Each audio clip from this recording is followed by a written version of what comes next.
An interesting sports, one of your fraternity has sent a message saying, look, the medals that the wrestlers have won does not belong to them alone, but to the country, a point that you made, Vikrant, because they played under the Indian flag and their medals have been won with the efforts of not just the wrestlers' hard work, but also the hard work of multiple people like their coaches and support staff.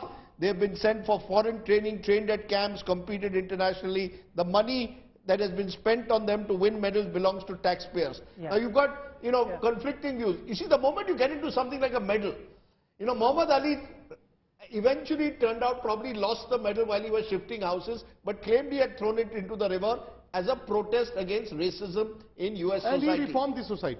But as Pradeep says, he was someone who took a stand on issues. Do you believe that these wrestlers should be seen as people who are finally breaking a certain omerta code of silence over sexual harassment in sport, and therefore they too should be seen as people who are changing the rules of the game?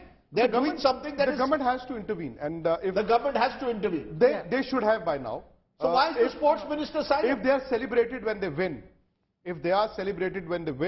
again, I do feel that the medal belongs as much as the athletes as the country, but that doesn't necessarily mean that they won the medal because of us. They won the medal individually. Because of their hard work. Because of their hard work. No matter what money has been put in, what efforts been put in, they won the medals.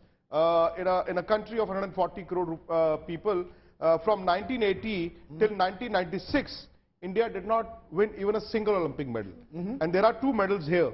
Ravi Dahiya, of course, I think has drifted away. Deepak Punia has drifted away. They know that they've got a career in wrestling, and maybe silently they may. So the point is that the government by now should have intervened. So why are they not? Why is we haven't heard a word from Smriti Irani?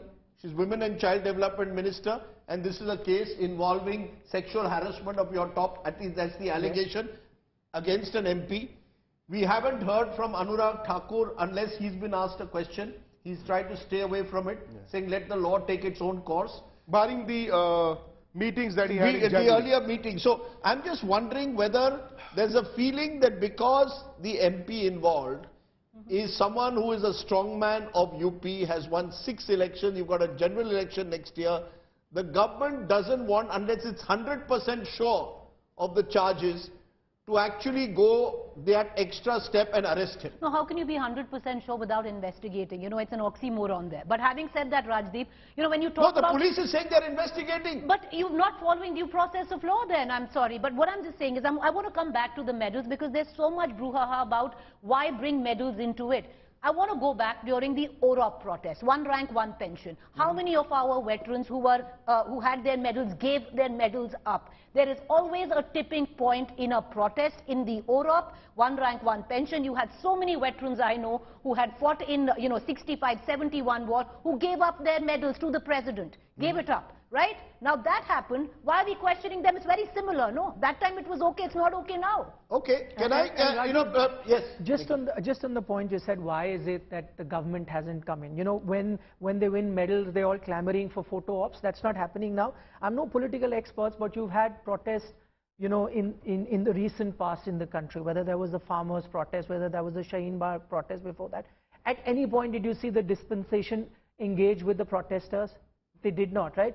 And we all know what the result was on those occasions. So maybe when you know that you really don't need to engage, you really don't need to speak, and yet you get exactly what you desire, then why would you see a need to then come down and engage with them? I take your point. I just want to paint pictures of Muhammad Ali because he was a great hero for many of us growing up. And Pradeep magazine, should we really be seeing these wrestlers like an Ali?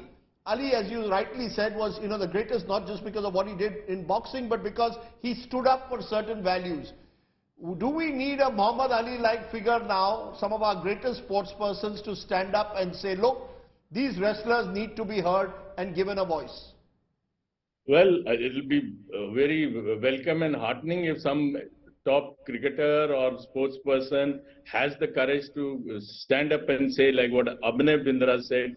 I mean, you have to admire Abhinav Bindra. Is the gold medalist. We just have 2 gold medals individual in Olympic Games, and both have stood up for these athletes. And these women and Bajrang Punia, They are our role models, and they should be our greater role models now, for the simple reason they've stood up against the establishment. And some of them believe in the ideological framework of this party. It's not as if they were in some opposition camp and they No, played absolutely. the game. Bajrang Punia was a great fan, he told me, of Prime Minister Modi, and in fact had reportedly been told by the Prime Minister, you can always call me up